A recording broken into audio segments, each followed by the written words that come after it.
우리가 살면서 원치 않는 일들을 경험할 때가 있습니다. 우리 인생이 내가 계획하고 내가 원하는 대로만 진행된다면 얼마나 좋겠냐마는 우리가 원치 않는 일들을 겪을 때가 있고요. 때로는 그런 원치 않는 일들로 인해서 우리의 삶 가운데 상처를 남길 때가 종종 있습니다. 이 상처라는 것은 누군가의 말이나 혹은 행동, 결정을 통해서 우리가 받는 경우들이 있습니다.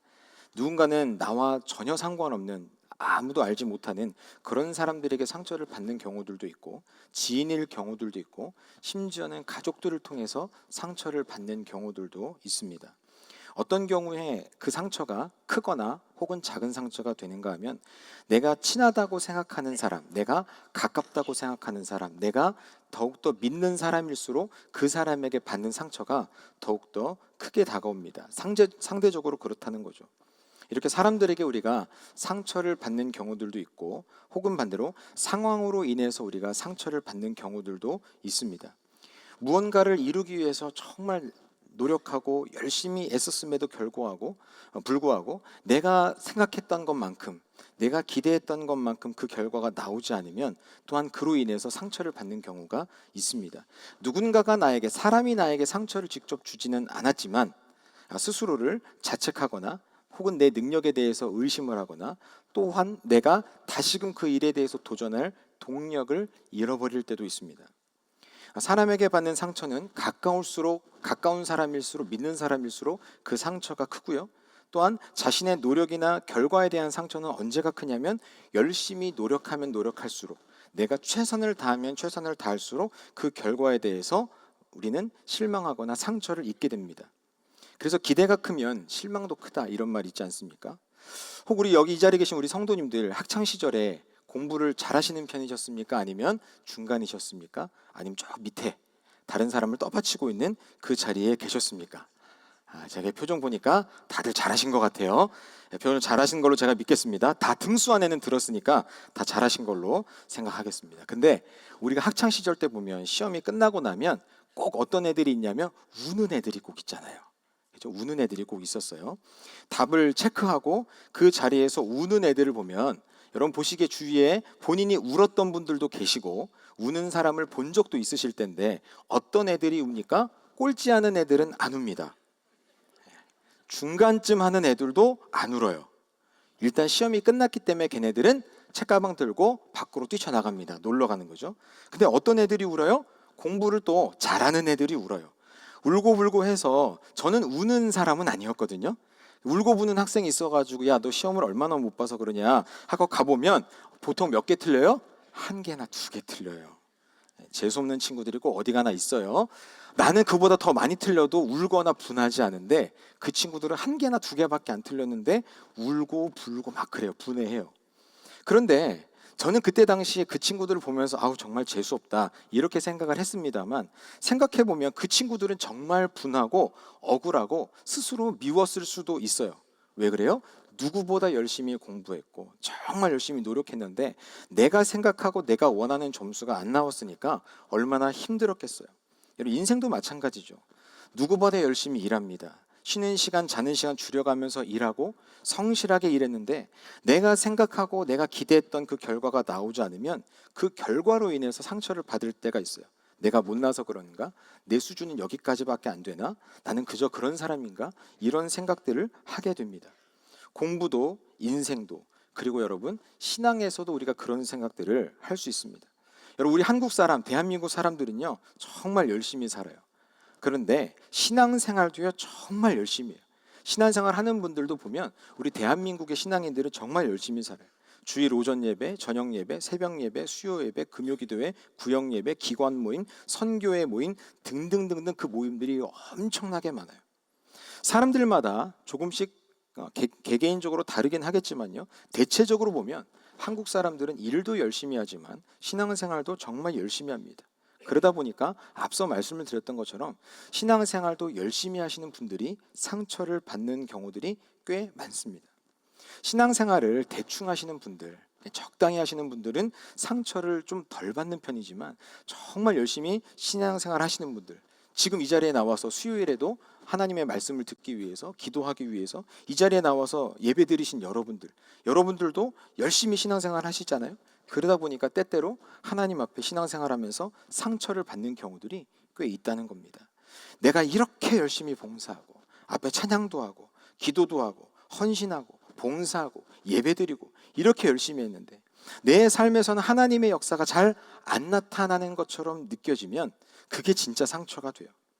옆에 다른 집사님은 나만큼 기도도 열심히 안 하는 것 같고 봉사도 내가 이 집사님보다 조금 더 하는 것 같은데, 그런데 다른 집사님들의 자녀들을 보면 다 공부를 잘해요. 문제 있는 집안은 우리 집밖에 없어요. 다른 집 애들은, 다른 집사님 애들은 다 공부도 잘하고 취직도 잘하는데 우리 집 애들만 공부도 못하고 취업도 못하고 못됐고 까불고 반항하고, 그렇게 느껴질 때가 있다는 거예요. 그러다 보니까 우리 마음에 상처가 되죠. 이 집사님들보다 내가 못한 게 뭔가. 이 자리에 우리 옆에 계시는 우리 성도님들께 한번 이렇게 인사하겠습니다. 부럽습니다. 이렇게 한번 인사할까요? 네, 부럽습니다. 한 번 더 인사하겠습니다. 모르시는 말씀. 네, 모르시는 말씀. 사람과의 관계나 인생에서도 이런 상처가 힘들지만 신앙이 좋은 분들일수록 받는 그 신앙의 상처는 진짜 힘들 때가 많습니다. 왜 그래요? 세상에서 받는 상처는요, 하나님께 호소하면 되거든요. 도와달라고 기도할 수 있어요. 오늘도 혹시 직장에서나 가정에서 살아가시면서 상처받으신 우리 성도님들 계십니까? 하나님께서 이 자리를 통해서 우리 성도님들께 놀라운 은혜와 위로를 더해 주시기를 축원합니다. 그런데 교회에서 신앙생활하면서 받는 상처는요, 때때로 나를 향한 하나님의 거절처럼 느껴질 때가 있어요. 내가 열심히 노력하고 열심히 봉사하고 열심히 기도했는데 내 인생 가운데에서 내 기도 제목이 잘 응답되지 않는 것처럼 느끼면, 내 가정 가운데 고난과 환난이 오게 되면 하나님이 나를 안 사랑하시나, 그런 마음이 들 때가 간혹 있다는 거예요. 세상에서 상처받으면 매우 그것도 아프긴 아프지만 하나님께 기도하고 하나님께서 도와주실 거라는 믿음에 그나마 버텨가며 살만한데, 신앙생활에서 받는 그 상처는 하나님에 대한 거절로 느껴지니까 어디 가서 하소연도 할 수 없는 거예요. 그러니 그 상처는 더욱더 크게 느껴지죠. 특히나 예배도 기도도 봉사도 열심히 하는 분들일수록 그 상처는 더욱더 커지게 마련입니다. 우리가 지금 새생명 전도축제 이 기간에서 열심히 전도하고 계시잖아요. 이 자리에 계신 여러분 열심히 전도하고 계시죠? 전도를 오늘 팔찌 차고 어디 갔어? 팔찌 차고 오셨죠? 팔찌 한번 흔들어 볼까요? 네, 팔찌 열심히 차고 다니시고요. 보면서 이렇게 기도도 하시고 열심히 전도하고 계셨죠? 네, 아멘입니다. 자, 그럼 전도하는 성도님들은 언제 상처를 받습니까? 열심히 전도하는 분들이 상처를 받아요. 전도를 안 하는 분들은 상처를 안 받습니다. 아무 일도 일어나지 않아요. 그런데 열심히 전도하는 분들이 상처를 받아요. 열심히 전도했는데 내가 전도한 그 사람이 전도 축제 때 교회에 나오지 않았을 때, 그게 6개월 정도면 봐줄 만한데 1년, 2년, 5년, 10년 혹은 그 이상 전도했는데도 그 사람이 교회에 나오지 않게 되면 실망하게 되고 스스로가 상처를 받게 되는 경우도 많습니다. 옆에 계신 다른 집사님들은 보니까 태신자 작정하고 몇 명을 교회에서 이번에 데리고 모시고 나왔다느니, 어떤 분들은 내가 전도한 분이 이번에 세례를 받았다더라, 이런 소식을 듣고 간증을 들으면 너무 축하한다는 마음이 들면서도 한편으로 스스로는 왜 나는 그런 일이 일어나지 않을까, 스스로가 작아지는 느낌을 받을 수도 있더라는 거죠. 그래서 오늘은 우리가 이 말씀을 통해서 우리가 어떤 마인드로 복음을 전하고 전도하고 기도해야 우리의 삶이 상처가 아닌 감사의 신앙생활을 할 수 있을지 잠시 나눠보고자 합니다. 그러니까 과정과 결과는 달라지지 않더라도 우리가 받는 상처의 크기는 작아질 수 있고 오히려 그 상처가 아닌 감사가 나올 수도 있다는 말입니다. 오늘 본문은요, 우리가 잘 아는 다니엘의 세 친구에 대한 말씀이 기록되어 있습니다. 당시 바벨론 왕이었던 느부갓네살 왕은요, 금으로 신상을 만들었어요. 그리고 모든 사람이 그 신상 앞으로 나와서 절하라고 강요를 하고 명령을 합니다. 그 당시에 다니엘의 세 친구였던 사드락과 메삭과 아벳느고는 이 바벨론 지방을 다스리는 관료들이었거든요. 그러니까 이 관료들도 올라와서 금신상에게 절을 해야 되는데 하나님을 믿는 신앙인이었기 때문에 우상을 섬길 수가 없었어요. 그들은 결단코 절할 수가 없었습니다. 왕은 그 세 명을 불러서 이야기합니다. 지금이라도 절하면, 지금이라도 좀 늦었지만 절하면 살려주겠지만 절하지 않는다면 준비해놓은 풀무불에 너희들을 집어넣겠다, 이렇게 말합니다. 그리고 나서 한마디를 덧붙입니다. 능히 너희를 내 손에서 건져낼 신이 누구이겠느냐. 협박을 합니다. 내 손에서 너희를 건져낼 신은 아무도 없다는 얘기예요. 하나님을 어쩌면 모욕하는 듯한 그 왕의 협박에 그 세 친구들은 이렇게 대답합니다. 오늘 본문 17절과 18절 말씀을 같이 한번 읽겠습니다. 다 같이요. 왕이여, 우리가 섬기는 하나님이 계시다면 우리를 맹렬히 타는 풀무불 가운데에서 능히 건져내시겠고 왕의 손에서도 건져내시리이다. 그렇게 하지 아니하실지라도 왕이여, 우리가 왕의 신들을 섬기지도 아니하고 왕이 세우신 금신상에게 절하지도 아니할 줄을 아옵소서. 아멘. 우리 기독교인들에게 잘 알려진 말씀이죠. 특히 그리 아니하실지라도, 이 문구는 예전부터 많은 신앙인들의 고백이며 찬양으로도 많이 불렸습니다. 오늘 우리가 이 말씀을 통해서 깨달을 수 있는 것은 우선 그 세 친구들의 믿음은 매우 구체적인 믿음이었다는 거예요. 왕의 말에 반박했던 내용은 이렇게 됩니다. 맹렬히 타는 풀무불 가운데서도, 그 풀무불 가운데서도 능히 나를 건져주실 겁니다. 어디서요? 풀무불 가운데서 건져내실 겁니다. 또 한 가지는 뭐예요? 왕의 손에서도 우리를 건져내실 겁니다. 이 두 가지를 고백하고 있어요. 그냥 하나님이 우리를 살려주실 겁니다, 이렇게 막연하게 말하지 않고 조목조목 왕이 말했던, 협박했던 그 대목을 구체적으로 반박하고 있습니다. 만약 우리가 풀무불에 들어간다 할지라도 우리 하나님은 그 풀무불에서 우리를 건져내실 뿐만 아니라 왕의 수많은 군대가 우리를 공격한다 할지라도 우리를 그 공격으로부터 구원해 주실 거라는 구체적인 믿음입니다. 단지 풀무불 정도가 아니라 그 외에 어떤 수단과 방법을 동원하더라도 하나님은 우리를 구원해 주시리라는 굳센 믿음입니다. 특히 느부갓네살 왕이 그 앞에 말씀드렸던 것처럼 뭐라고 이야기합니까? 능히 너희를 내 손에서 건져낼 신이 누구이겠느냐, 이렇게 협박했잖아요. 능히 너희를 내 손에서 건져낼 그 신이 누구이겠느냐, 이렇게 협박했던 것처럼 그들의 대답은 그 질문에 대한 대답입니다. 당신이 말했던 그 말에 우리가 대답하겠습니다. 우리를 왕의 손에서 건져내실 분은, 진정한 신은 우리의 하나님이십니다, 이렇게 고백하고 있는 거예요. 이 세 친구의 대답은 정말 지혜롭고 똑똑하며 큰 믿음을 가진 신앙인의 대답이라고 볼 수 있습니다. 왕이 자신들에게 협박했던 그 내용들을 내가 똑똑히 들었음을 상기시켜주면서 그 말을 조목조목 반박하고 믿음으로 고백하고 있는 믿음의 선포입니다. 또한 그들의 대답을 통해서 우리가 생각해 볼 수 있는 건요, 그 세 친구들은 몫에 대한 개념과 신앙이 바로 잡혀 있다는 거예요. 그들은 분명 위기 상황이었지만 그들의 신앙은 굳건했고 그들의 판단은 냉철했습니다. 한 가지도 잃지 않았어요. 그 가운데 그들은 자신들이 해야 될 몫과 하나님의 몫을 잘 구분하고 있다는 거예요. 냉철하게. 몫이라는 게 뭡니까? 임무, 권리, 권한, 이렇게 볼 수 있잖아요. 다시 말해서 이 세 친구들은 나에게 속한 것, 우리가 해야 될 몫과 하나님께 속한 것, 하나님께서 행하셔야 할 몫에 대해서 잘 구분하고 있다는 거예요. 판단이 흐려지지 않았습니다. 하나님께서 우리들을 분명 살려주시리라는 그 믿음은 하나님의 능력에 대해서 분명 의심이 없는 믿음이지만, 그러나 18절을 시작하면서 그리 아니하실지라도 라는 그 말은요, 하나님의 권한, 하나님의 몫에 대해서는 자신의 어떤 것도 관여할 수 없다는 그런 영역이 아니라는 것을 고백하고 있는 거예요.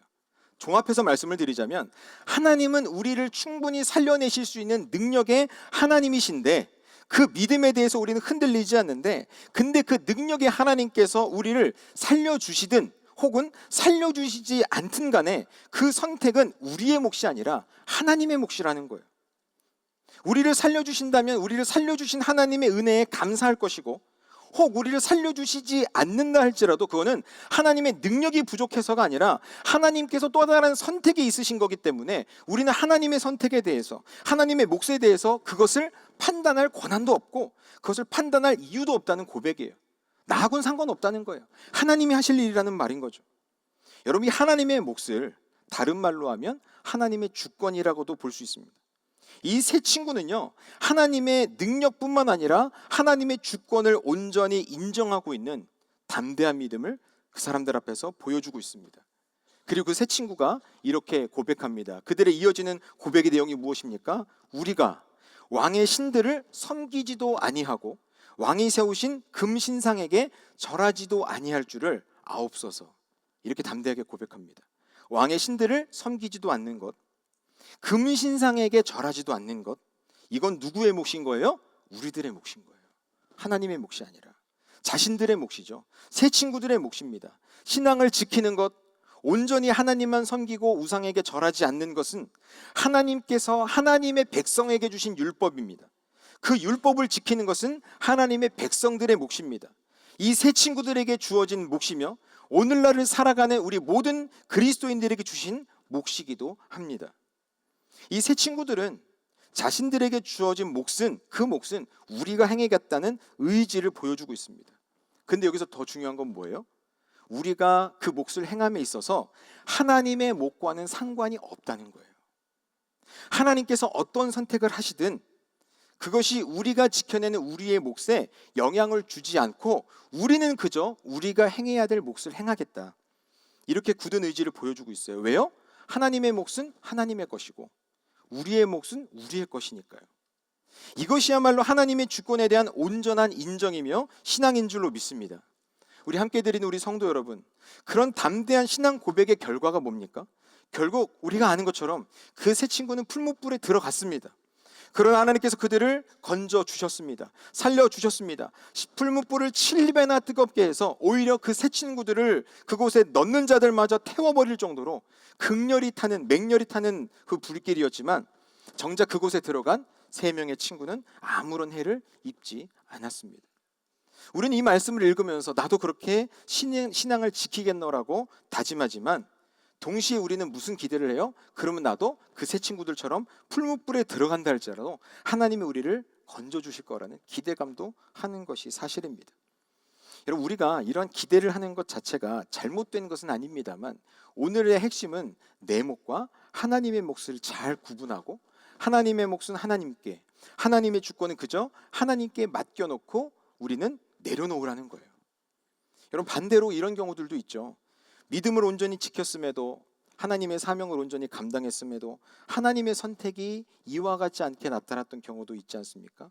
초대교회 7 집사님 중에 한 사람이었던 스데반 집사님의 순교가 그렇습니다. 하나님께 받은 사명입니다. 예수 그리스도의 말씀을 온전히 전하며 담대히 선포했을 때 그도 비슷한 위기를 맞이합니다. 하지만 수많은 사람이 찔림을 받았을 때 많은 사람들은 스데반 집사님을 성 밖으로 내치고 그들을 향해 돌을 던집니다.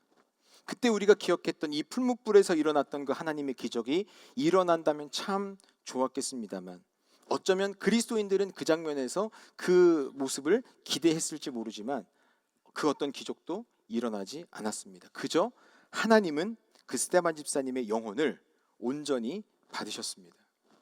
이제 이르신 우리 성도 여러분, 우리가 신앙생활을 하면서 상처를 덜 받을 수 있는 방법은 역시나 믿음뿐입니다.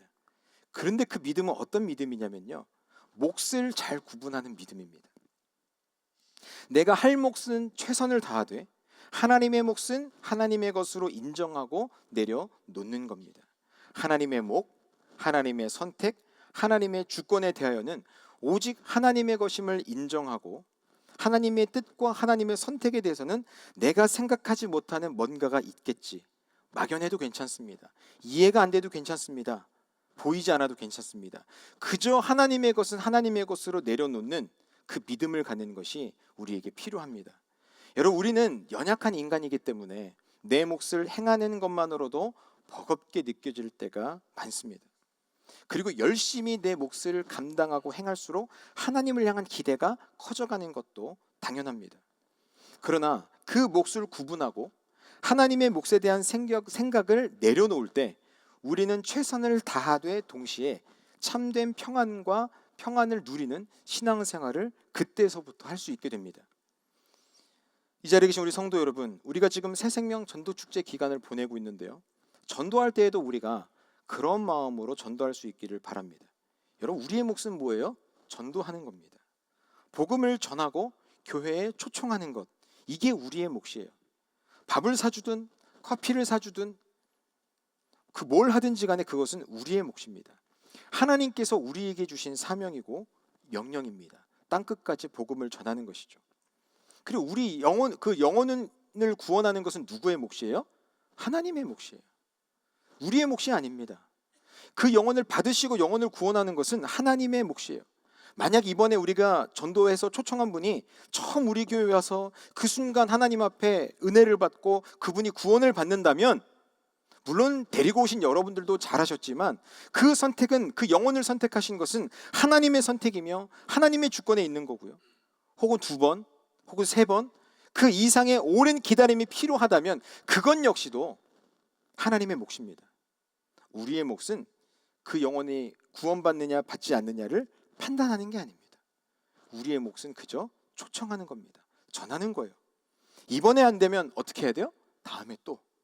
다음에도 안 되면요, 그 다음에 또. 그 다음에도 안 되면요, 그 다음에 또. 계속해서 포기하지 않고 그들을 향해서 복음을 전하고 초청하는 것은, 그것이 우리의 몫이에요. 하나님께서 우리에게 주신 말씀입니다. 여러분, 다른 분들과 비교하며 스스로 자책하실 필요가 없어요. 내 영성의 문제인가? 내 기도가 부족했나? 금식을 안 해서 그런가? 내게 능력이 없나? 헌금을 많이 안 해서 그런가? 하나님이 나를 안 사랑하시나? 여러분, 그런 부정적인 생각들은 다 내려놓으세요. 그거 하나님의 몫이잖아요. 하나님이 어떤 선택을 하시든지 간에 내 몫은 내가 하겠어. 하나님의 몫은 하나님이 하시고 내 몫은 내가 하겠어. 이런 마음으로 끝까지 포기하지 말고 최선을 다해서 복음을 전하고 전도하실 수 있기를 바랍니다. 여러분, 그것만으로, 내가 내 몫을 다하는 것만으로 하나님은 우리에게 주신 그 사명을 감당하고 있는, 우리는 그런 삶을 살아가고 있는 거고요. 그런 우리를 향해서 하나님은 전도가 됐든 안 됐든지 간에 모든 것을 전하는 우리를 향해 착하고 충성된 종이다, 이렇게 칭찬해 주실 줄로 믿습니다. 성도 여러분, 이제 말씀을 정리하고자 합니다. 우리는 이 신앙생활을 해가면서 부정적인 여러 가지 말들을 들을 수 있어요. 그런 생각이 들릴 수 있습니다. 불평과 불만과 상처, 이런 많은 신앙생활을 해갈 수 있지만, 여러분, 그런 신앙생활은요, 행복한 신앙생활이 될 수 없어요. 어떤 신앙생활이 행복한 신앙생활이에요? 기쁨과 감사와 평안과 소망, 이런 가득한, 이런 긍정적인 요소들이 가득한 신앙생활을 해갈 때 참으로 그 신앙생활은 기쁨이 있고 하나님 앞에 긍정적이고 행복한 신앙생활이 될 줄로 믿습니다. 당연히 하나님에 대한 믿음이지만 단지 구한 것은 받은 줄로 믿는 그런 믿음도 우리에게 필요하죠. 그렇지만 더 중요한 건 뭐예요? 진짜 우리가 행복한 신앙생활을 하려면 몫을 잘 구분하는 신앙생활을 해야 돼요. 내가 할 몫과 하나님의 몫. 다시 말해서 하나님이 나에게 주신 사명과 하나님의 주권을 잘 구분해서, 내 몫이 아닌 것은, 하나님의 몫은, 하나님의 주권은 그냥 하나님의 것으로 내려놓을 수 있는 믿음이 필요합니다. 그 믿음을 가질 때 우리의 신앙생활은 두려움과 걱정, 상처를 내려놓고 온전히 하나님을 바라보며 감사한 신앙생활을 해갑니다. 그 신앙생활은 행복한 신앙생활이 될 거예요. 내가 복음을 전할 수 있는 그 자체만으로도 감사하게 되고, 사명을 감당할 수 있다는 자체만으로도 기쁨이 충만하며, 분명 하나님의 뜻은 이루어질 것이라고 하는 기대와 소망이 가득하게 되고, 우리에게는 하나님께서 주시는 참된 평안이 자리 잡게 됩니다. 이제 렉신 우리 성도 여러분, 기도는 내가 하고 응답은 하나님이 하십니다. 전도는 내가 하고 그 영혼을 구원하는 것은 하나님께서 하십니다. 하나님께서 어떤 선택을 하시든 하나님의 목, 하나님의 주권에 대해서 신경 쓰기보다 지금 나에게 주신 사명, 내게 주신 몫을 온전히 감당함으로 감사와 평안과 소망이 넘치는 그런 행복한 신앙생활을 해나가는 저와 여러분들이 다 되시기를 주님의 이름으로 축원합니다. 아멘.